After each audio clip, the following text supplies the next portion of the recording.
નમસ્તે મિત્રો, આજે આપણે સ્ટાન્ડર્ડ 12થની અંદર ઇંગ્લિશમાં ખૂબ જ ઇમ્પોર્ટન્ટ ટોપિક છે એસે અને સ્પીચ બંનેમાં પૂછાયો એ આપણે જોવા જઈ રહ્યા છીએ. વિમેન એમ્પાવરમેન્ટ એટલે સ્ત્રી સશક્તિકરણ. એ સ્પીચમાં પણ પૂછાય અને એસેમાં પણ પૂછાય. એસેમાં પૂછાય તો 8 માર્ક્સમાં પૂછાય, સ્પીચમાં પૂછાય તો 6 માર્ક્સમાં પૂછાય. અને સ્પીચમાં પૂછાય તો તમારે ખાલી 2-3 વાક્યો આગળ સંબોધનના એડ કરી દેવાના, બાકી આન્સર બધો સેમ જ રાખવાનો છે.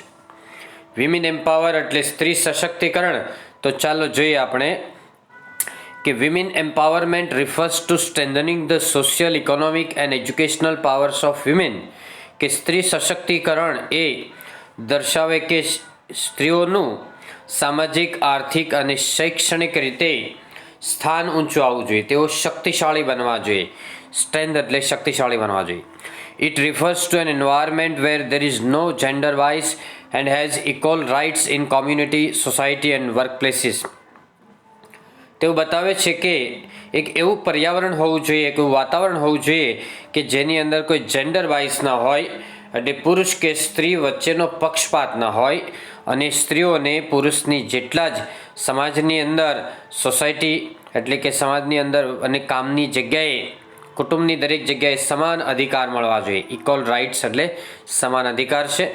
Women empowerment is very important because the population of women is around 50% of the total population of the world. સ્ત્રી સશક્તિકરણ એ ખૂબ જ અગત્યનું છે, કારણ કે સ્ત્રીઓની સંખ્યા છે એ પણ દુનિયાની અંદર 50%ની નજીકની સંખ્યા છે, અરાઉન્ડ એટલે આસપાસ. They have every right to be treated equally with men in every sphere of life and society.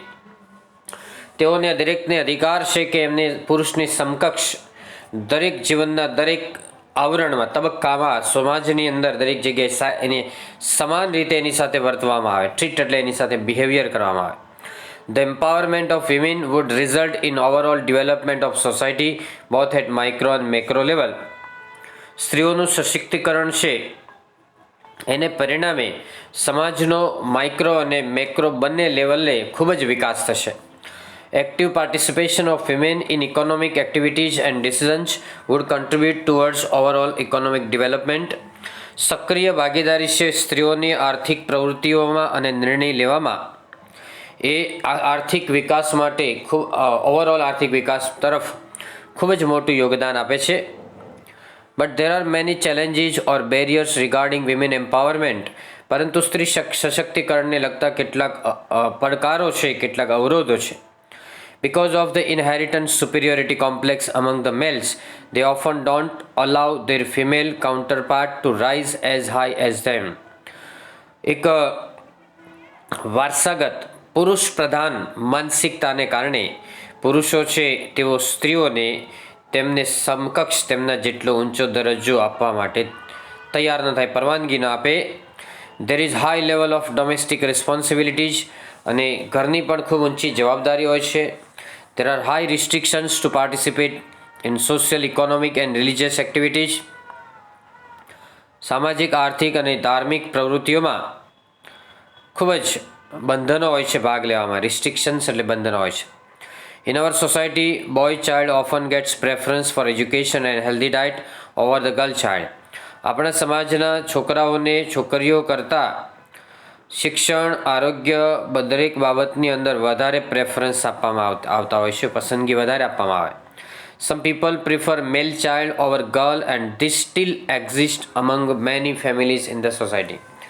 કેટલાક લોકો છે છોકરી કરતાં છોકરાને વધારે પસંદ કરે છે, અને આ બાબત હજુ પણ ઘણા કુટુંબની અંદર અસ્તિત્વ ધરાવે છે. એક્ઝિસ્ટ એટલે અસ્તિત્વ ધરાવે છે.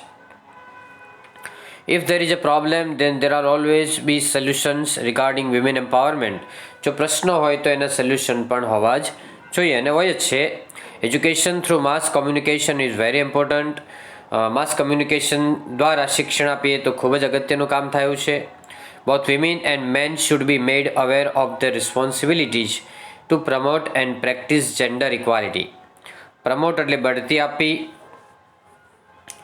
પુરુષ અને સ્ત્રીની સમકક્ષતા છે એને બઢતી આપવા માટે પુરુષો અને સ્ત્રીઓએ બંનેને જાગૃતતા ફેલાવવી જોઈએ અને એની જવાબદારી ઉપાડવી જોઈએ.